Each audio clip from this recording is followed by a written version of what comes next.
This is a Systems of Inequalities Regents review. So the first thing about systems of inequalities is determining solutions. Solutions to systems of inequalities need to be inside of the shaded regions for both linear inequalities. So for example, in this one right here, we'll kind of highlight this area here shows cross-hatching, or shows the lines going in both directions and shows that that is the solution set. So out of these points, 2, 5 is not a solution to either. 2, -2 looks to be correct. We can verify by checking the other points. 4, 3 is only a solution to one, and -4, 3 is only a solution to the other.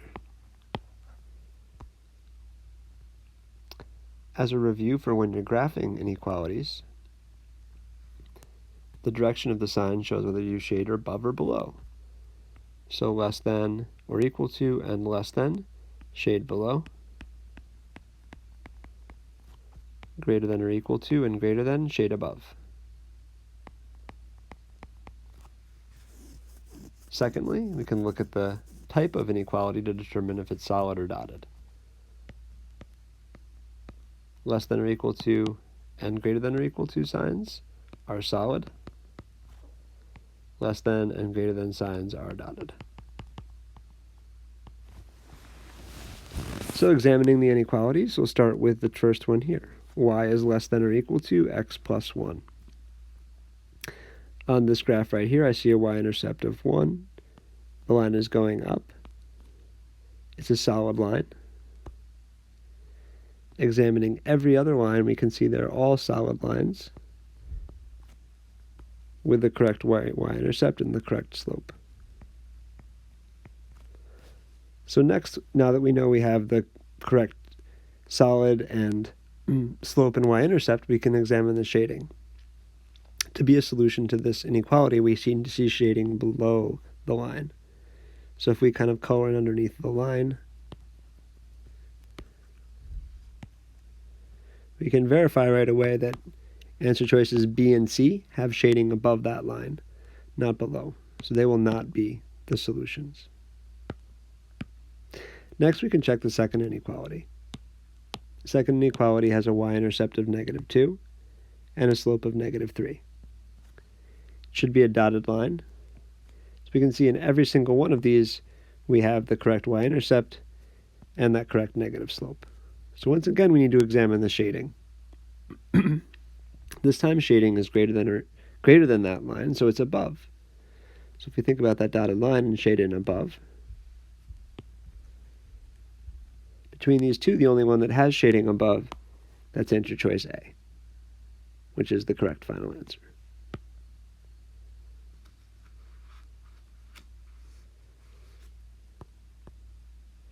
Okay, moving to question number 3, we're going to be employing a similar strategy to figure out the system of inequalities.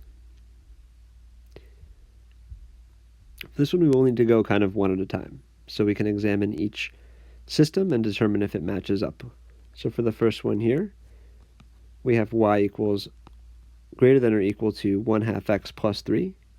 If I go to the y-intercept of +3 and put in a slope of 1/2, can already say answer choice A is not going to be correct because I don't even see a solid line that matches up with that first one. We can next check the second one here. So answer choice B, okay, we should see a y-intercept of +3 and a slope of 2x in a solid line. Once again, we can eliminate answer choice B because that doesn't match up with any of our options. From there, we're going to start noticing the equations are not in slope-intercept form. So I like to start by checking the one that's the easiest to get into slope-intercept form. So I'm going to check this one here. We subtract x on both sides, and we'll see y is less than or equal to x -x plus 2. So if we go to a y-intercept of +2 and draw in a solid line with a slope of -1, again, we're going to notice the answer choice C doesn't match up. So by process of elimination, we know the answer choice is D, but let's actually verify that. So for the top equation here, we have 2x plus y, so we'll move 2x away to get it in slope-intercept form. Y is greater than or equal to 2x plus 3. Negative 2x plus 3. If we go in our graph, we go to positive 3, slope of negative 2, we're on the right track. We should see a solid line because it's equal to, and we should see shading above that line. So looking like so far so good on answer choice D. To verify the second equation, we're going to see a very important concept to remember. So if I subtract x on both sides, we'll have negative y is greater than or equal to negative x plus 2. Our last step here to get rid of the negative sign is to divide by negative 1. Remember though, when you divide by negative 1, we have to switch the sign. So it was greater than before, it becomes less than because again, we're dividing by a negative number. Our final answer over on the right side when we divide by negative 1 will be x minus 2. So y is less than or equal to x minus 2. Starting at negative 2, graphing a line up, we look like we're on the right track. We then can confirm we need to shade underneath that line, and this is looking good. So for all of those reasons, the correct answer for number 3 is D.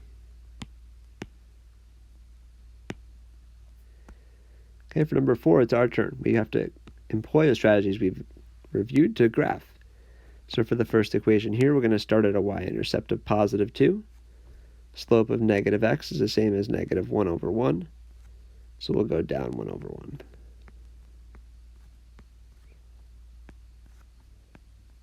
Make sure to graph in both directions, all the way to the edge of the graph, and add arrows and dashes to make it a dotted line.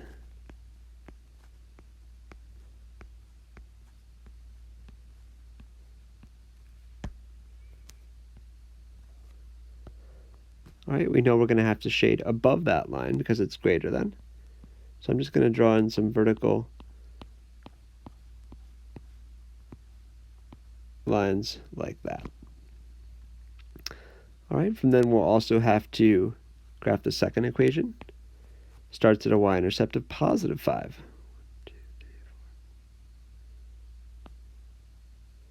From there, this equation has a slope of 2 over 1, so up 2 over 1. And then graphing in the other direction,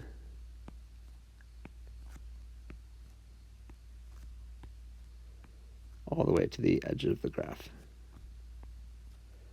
In this case, we see less than or equal to, so we do need to make a solid line to connect.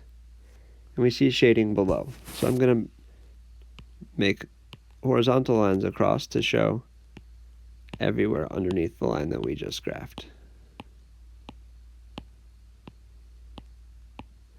Okay, when we're done, we need to examine and kind of ask ourselves, where is the overlapping cross-hashing, or where is it a solution to both of the equations? And that is this part here.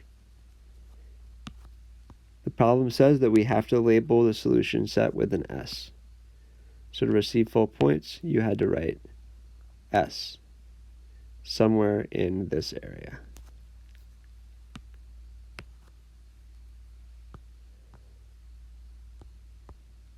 Okay, for number 5, you had to manipulate both equations before you were able to graph. So manipulating the first equation, we can subtract 2x from both sides.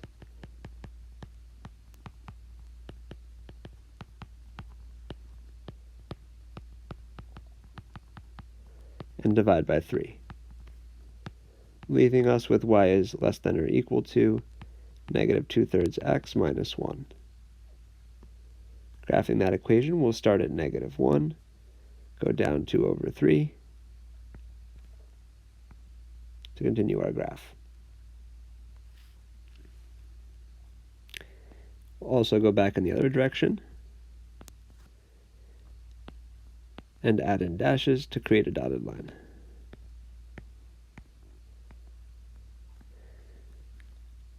We need to graph underneath that line, so we can draw in some lines here to show the vertical area. All right, for the second equation, y is y minus 4x is greater than or equal to 2, we can add 4x on both sides. And we'll have y is greater than or equal to 4x plus 2. Filling that in on the graph, we'll start at a y-intercept of 2 and add in a slope of 4. I'm going to actually move this out of the way.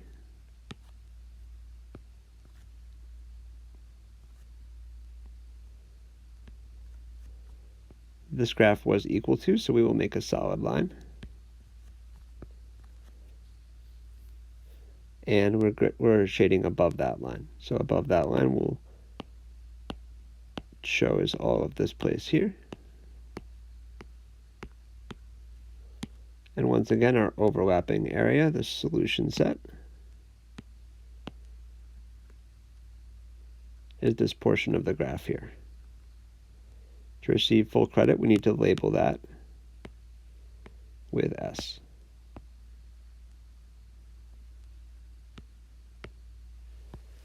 All right, and last but not least, we're required to write constraints, variables, and a system of inequalities to model the constraints. The two things that were unknowns in this problem were the number of printers